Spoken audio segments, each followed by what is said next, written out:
जय श्री राम।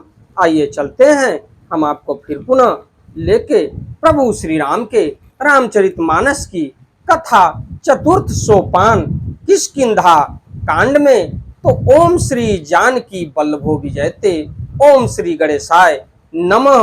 तो पिछली कथा में मैंने आपको बताया था कि प्रभु श्री राम ने बाली को परम धाम पहुंचाया और बाली ने अंतिम समय में प्रभु के साक्षात दर्शन भी किए और अपनी गलतियों को क्षमा मांगते हुए अपने पुत्र अंगद को उनके श्री चरणों में समर्पित होने के लिए प्रभु श्री राम से आज्ञा मांगे कि प्रभु हमारा पुत्र हमारे जैसा ही बलशाली है, लेकिन आपके श्री चरणों में समर्पित होने के लिए मैं आपसे विनती और प्रार्थना करता हूं।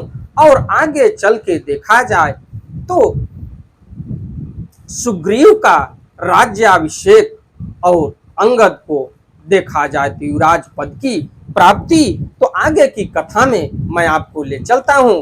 इससे पहले विघ्नों को हरने वाले भगवान गणेश और विद्या की प्रदायिनी मां सरस्वती के श्री चरणों में शीश नवाते हुए विनम्र निवेदन करूंगा कि हमारे देश संसार में जहां भी प्रभु श्री राम के रामचरितमानस की कथा हो रही हो उसे संपन्न करने में अपना पूर्ण योगदान दें। उसके साथ साथ हमारे ऊपर भी अपनी कृपा बनाए रखें कि मैं अपने मुखार बिंदु से प्रभु श्री राम के रामचरितमानस की कथा को जो भी श्री राम भक्त प्रेमी हैं उनके तक पहुंचाने का पूर्ण प्रयास करूं और इस कथा को सुन के अपने पुण्य के भागी बने। तो सुग्रीव और प्रभु श्री राम के बीच की आगे की योजना क्या बनती है इस कथा में मैं आपको आगे ले चलता हूं। तो राम कहाँ अनुजहि समुझाई, राज देहु सुग्रीव ही जाई, रघुपति चरण नाई करी माथा, चले सकल प्रेरित रघुनाथा। तो तब श्री राम जी ने छोटे भाई लक्ष्मण को समझाकर कहा कि तुम जाकर सुग्रीव को राज्य दे दो। श्री रघुनाथ जी की प्रेरणा आज्ञा से सब लोग श्री रघुनाथ जी के चरणों में मस्तक नवाकर चले, क्योंकि प्रभु श्री राम 14 वर्ष के वनवास के दौरान किसी नगर, किसी स्थान या कहीं देखा जाए तो किसी के यहाँ नहीं रुक सकते, क्योंकि 14 वर्ष का वनवास जो था तो प्रभु श्री राम के लिए, क्योंकि जंगलों जंगलों भटकने के लिए वो किसी के नगर में नहीं रुक सकते। तो लक्ष्मण तुरंत बुलाए पुरजन विप्र समाज, राजुदीन सुग्रीव कह अंगद कह जुब राज। तो लक्ष्मण जी ने तुरंत ही सब नगरवासियों को और ब्राह्मणों के समाज को बुला लिया और उनके सामने सुग्रीव को राज्य और अंगद को युवराज पद की प्राप्ति हुई और लक्ष्मण ने दोनों लोगों को राज्याभिषेक सुग्रीव का और अंगद को राज देखा जाए तो युवराज पद की प्राप्ति पद दिया गया। तो उमा राम सम हित जग माही, गुरु पितु मातु बंधु प्रभु नाही, सुर नर मुनि सब कह यह रीति, स्वार्थ लाग करहि सब प्रीति। तो हे पार्वती, जगत में श्री राम जी के समान हित करने वाला गुरु माता बंधु और स्वामी कोई नहीं है। ये देखा जाए तो भोलेनाथ माता पार्वती से कह रहे हैं कि कोई नहीं है। देवता मनुष्य और मुनि सब की यह रीति है कि स्वार्थ के लिए ही सब प्रीति करते हैं, अगर स्वार्थ न हो तो कोई किसी से प्रीति नहीं करेगा। बाल त्रास व्याकुल दिन राती, तन बहु व्रण चिंता जर छाती, सोई सुग्रीव किन कपिराऊ, अति कृपाल रघुवीर स्वभाव। तो जो सुग्रीव दिन रात बाली के भय से व्याकुल रहता था, जिसके शरीर में बहुत से घाव हो गए थे और जिसकी छाती चिंता के मारे जला करती थी, उसी सुग्रीव को उन्होंने वानरों का राजा बना दिया।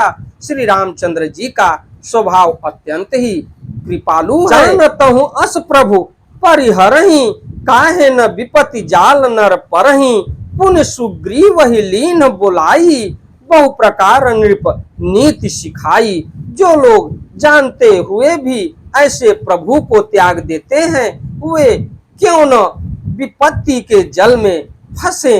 फिर श्री राम जी ने सुग्रीव को बुला लिया और बहुत प्रकार से उन्हें राजनीति की शिक्षा भी दी। तो कह प्रभु सुन सुग्रीव हरीसा, पुर न जाऊ 10 चारि बरीसा। गत ग्रीष्म वर्षा ऋतु आई, रही हो निकट शैल पर छाई। तो देखा जाए तो ग्रीष्म ऋतु के बाद वर्षा ऋतु शुरू होने वाली थी। तो फिर प्रभु ने कहा, हे वानरपति सुग्रीव सुनो, मैं 14 वर्ष तक गांव बस्ती में नहीं जाऊंगा और ग्रीष्म ऋतु बीतकर वर्षा ऋतु आ गई है, अतः मैं यहाँ पास ही पर्वत पर टिका रहूंगा। तो अंगद सहित करहु तुम राजू, संतत हृदय धरेऊ मम काजू। जब सुग्रीव भवन फिर आए, राम प्रवर्सन गिरि पर छाए।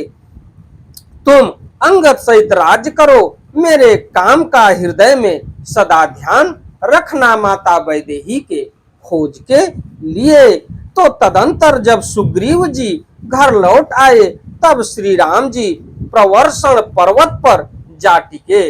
तो देखा जाए तो प्रभु श्री राम प्रवर्षण पर्वत पर ही टिके रहे, क्योंकि किसी गांव किसी नगर में वो नहीं रुक सकते थे। तो प्रवर्षण पर्वत पर ही टिके थे। प्रथम ही देवन गिर गुहा, राखे रुचिर बनाई। राम कृपा निधि कछु दिन, बास करी हिंगे आय।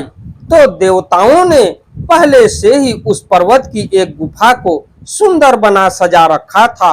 उन्होंने सोचा रखा था कि कृपा की खान श्री राम जी कुछ दिन यहाँ आकर निवास करेंगे। सुंदर वन कुसुमित अति शोभा, गुंजत मधुप निकर मधुलोभा। कंद मूल फल पत्र सुहाए, भय बहुत जब ते प्रभु आए। सुंदर वन फूला हुआ अत्यंत शोभा सुशोभित है और मधु के लोभ से भौरों के समूह गुंजार कर रहे हैं। जब से प्रभु आए तब से वन में सुंदर कंदमूल फल और पत्तों की बहुतायता हो गई है। देख मनोहर शैल अनूपा, रहे तह अनुज सहित सुर भूपा। मधुकर खग मृग तनु धरि देवा, करिहि सिद्ध मुनि प्रभु के सेवा। मनोहर और अनुपम पर्वतों को देखकर देवताओं के सम्राट श्री राम जी छोटे भाई सहित वहां रह गए। देवता सिद्ध और मुनि भौरों पक्षियों और पशुओं के शरीर धारण करके प्रभु सेवा करने लगे। मंगल रूप भयो बन तब ते, किन्ह निवास रमापति जब ते। फटिक शिला अति शुभ्र सुहाई, सुख आसीन तहां दो भाई। जब से रमापति श्री राम जी ने वहां निवास किया, तब से वह वन मंगल स्वरूप हो गया। सुंदर स्फटिक मणि की एक अत्यंत उज्जवल शिला है, उस पर दोनों भाई सुखपूर्वक विराजमान हैं। कहत अनुज सन कथा अनेका, भगत विरत नृप नीति विवेका। वर्षा काल मेघ नभ छाए, गरजत लागत परम सुहाए। तो श्री राम जी छोटे भाई लक्ष्मण जी से भक्ति वैराग्य राजनीति और ज्ञान की अनेकों कथाएं कहते हैं। वर्षा काल में आकाश में छाए हुए बादल गरजते हुए बहुत ही सुहावने लगते हैं। लक्ष्मण देखो मोर गणन, नाचत बारिद पेख। गृही विरति रत हरस जस, विष्णु भगत कहु देख। श्री राम जी कहने लगे कि हे लक्ष्मण, देखो मोरों के झुंड बादलों को देखकर नाच रहे हैं, जैसे वैराग्य में अनुरक्त गृहस्थ किसी विष्णु भक्त को देखकर हर्षित होते हैं। घन घमंड नभ गर्जत घोरा, प्रियाहीन डर पत मन मोरा। दामिनी दमक रहन घन माही, खल कै प्रीति जथा थिर नाही। आकाश में बादल घुमड़ घुमड़ कर घोर गर्जना कर रहे हैं। प्रिया सीता जी के बिना मेरा मन डर रहा है। बिजली की चमक बादलों में ठहरती नहीं है, जैसे दुष्ट की प्रीति स्थिर नहीं रहती। वर्ष ही जलद भूमि नियर आए, जथा न वही बुध विद्या पाए। बूंद आघात सही गिर कैसे, खल के बचन संत सह जैसे। तो बादल पृथ्वी के समीप आकर नीचे उतरकर बरस रहे हैं, जैसे विद्या पाकर विद्वान नम्र हो जाता है, वैसे बूंदों की चोट पर्वत कैसे सहते हैं, जैसे दुष्टों के वचन संत सहते हैं। इसी के साथ मैं अपनी वाणी को विराम देता हूँ। हमारी वीडियो, हमारी कथा आपको अच्छी लगे तो वीडियो को लाइक करिए, शेयर करिए, चैनल को सब्सक्राइब करिए, बेल आइकन दबाना न भूलिए, जिससे हमारी कोई भी महत्वपूर्ण धार्मिक वीडियो आप तक शीघ्र पहुंचे। आने वाली कथा में मैं आपको पूरी रामचरितमानस की कथा सुनाने का पूर्ण प्रयास करूंगा और माता वैदेही की खोज में कैसे योजना बनती है, इस कथा में मैं आपको आगे ले चलूंगा।